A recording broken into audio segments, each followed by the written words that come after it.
देव दीपावली का दिन हो, 7 पुष्प, कितने फूल? 7 पुष्प। देव दीपावली के दिन कोई भी 7 पुष्प, कोई भी जो तुमको मिल जाए, 7 पुष्प अपने घर के पास में, घर के अंदर जो मटका होता है, हंडा होता है, पानी का बर्तन होता है, रसोई घर में जहाँ तुम पानी भर कर रखते हो, 7 पुष्प को उस स्थान पर रखिए देव दीपावली के दिन।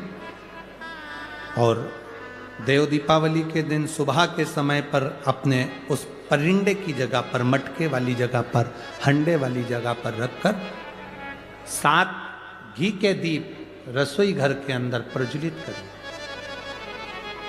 7 दीप की पूजन करिए और पूजन कर कर वो 7 पुष्प जब दीप ठंडे हो जाएं, पूर्ण तरह से आनंद के साथ सुबह के समय जब आप पूजन कर लें, उन 7 पुष्प को दिन भर में से कभी भी देवाधिदेव महादेव के दरवाजे पर, शिव के दरवाजे से मतलब है शंकर के ऊपर, अगर शिव के मंदिर नहीं जा सकते तो बेलपत्री के नीचे, बेलपत्री के नीचे भी नहीं जा सकते तो पवित्र नदी के तट पर, या पीपल के वृक्ष के नीचे, या आंवले के वृक्ष के नीचे वो 7 पुष्प को अपनी कामना कर कर लक्ष्मी प्राप्ति के लिए कुछ देर रख दें।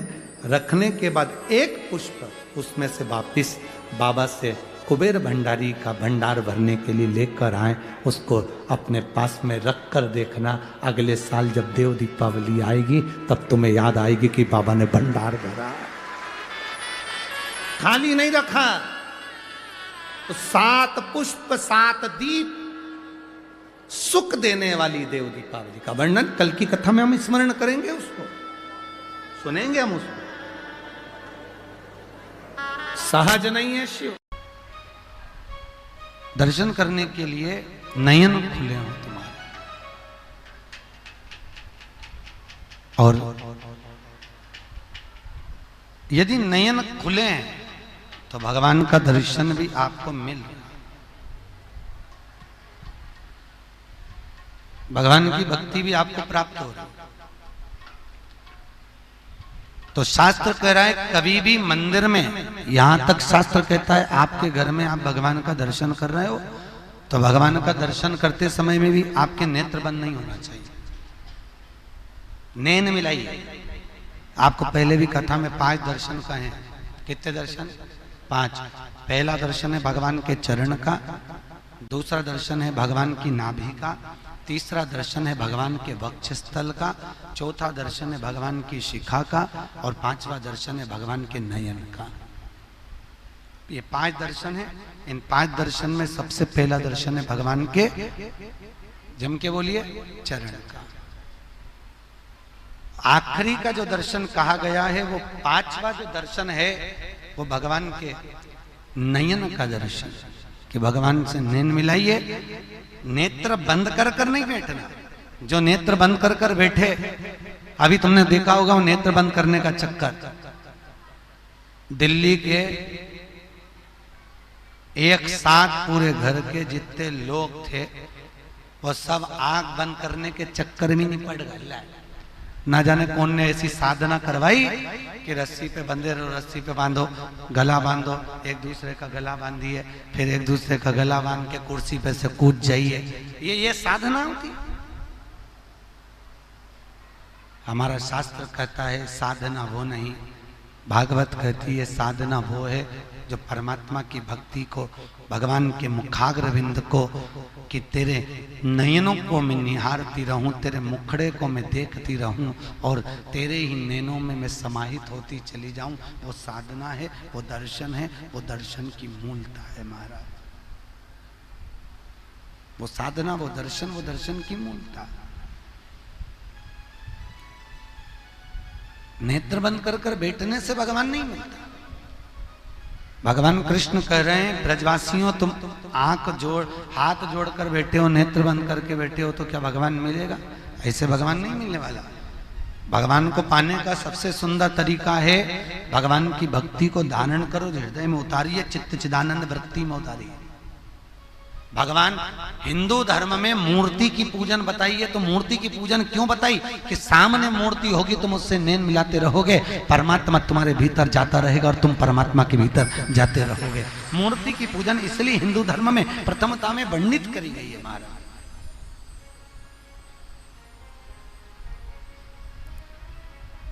मूर्ति की पूजन का इसलिए क्रम कहा गया कि भगवान के सामने बैठो।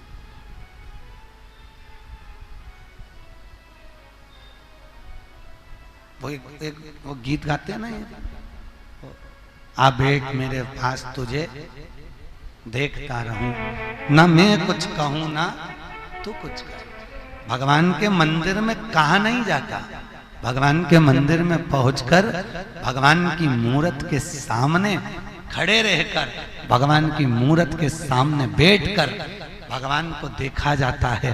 भगवान आपको देखे और आप भगवान को देखें, बस यही निर्मल भक्ति का प्रतिबिंब बिंदु है। वृंदावन में एक सन्यासन आज भी, वृंदावन की एक सन्यासन एकादशी के दिन शाम को ठीक 6:15 बजे बिहारी जी के मंदिर में आती है। कितनी बजे? 6:15, 6:30 नहीं, 6:30 बजे जाओगे तो सन्यासन चली गई होगी। बिहारी जी के मंदिर में आज भी 6:15 बजे एक सन्यासन आती है, सफेद वस्त्र पहनी होती है, यहां से यहां तक तिलक लगा होता है, नाक में नथनी रहती है, और वो सन्यासन भगवान के सामने, बिहारी जी के सामने एकादशी के दिन माला को बस ऐसा करती है, और भगवान बिहारी जी को माला दिखाती है। सामने बिहारी जी के गले में जो भी माला पड़ी होगी फूल की, वो बिहारी जी के गले से टूटकर नीचे गिर जाती है और सन्यासन माला पहनकर चली जाती है।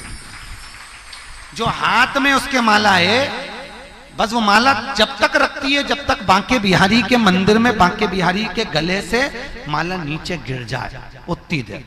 और ऐसे माला पकड़कर खड़ी रहेगी, बिहारी जी से नैन मिलाती रहेगी, और पूरे वृंदावन के लोग उसका दर्शन करते रहते हैं। और वो ऐसे माला पकड़ के खड़ी रहेगी, सामने बिहारी जी से नैन मिलाएगी बांके बिहारी से, और बांके बिहारी जी के गले की माला जैसी नीचे गिरी, इसने माला गले में पहनी और निकल के बाहर हो जाती है। लोग कहते आज भी भगवान है, हम कहते भगवान कहाँ नहीं है, उसको ढूंढने के तरीके आना चाहिए। परमात्मा सर्वस्व विराजमान है, हर जगह पर, हर पत्ते में, हर लता में, हर डाली में, हर क्षेत्र में परमात्मा का दर्शन हो सकता है। नागलक्ष्मी, शेषनाग जी की धर्म पत्नी नागलक्ष्मी, उनके मन में आया कि सब कुछ असुरों ने आक्रमण कर कर ले लिया, घबराना नहीं। नागलक्ष्मी ने देवताओं से कहा कि तुम भी मत घबराओ, नागलक्ष्मी ने नागों से कहा तुम मत घबराओ, नागलक्ष्मी ने अप्सराओं से कहा कि तुम मत घबराओ, नागलक्ष्मी ने गंधर्वों से कह दिया कि मत घबराना, और नागलक्ष्मी ने पृथ्वी पर मनुष्य से कह दिया कि तुम्हें घबराने की जरूरत नहीं है, तुम एक काम करो, शिव की आराधना करो, शंकर की साधना।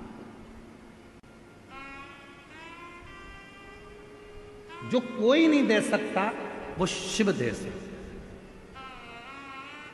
जो कोई नहीं कर सकता वो शिव कर सकता है।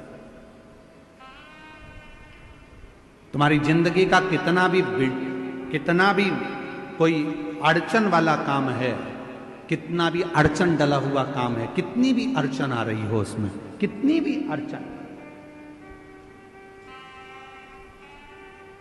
कितना भी अड़चन का काम क्यों ना हो, 5 दिन है तुम्हारे पास में, धनतेरस, रूप चौदस, दीपावली, पड़वा और दूज। क्यों हमारे सनातन धर्म में, क्यों हमारे हिंदू धर्म में दीपावली की इतनी महत्वता होती है? क्यों होती है?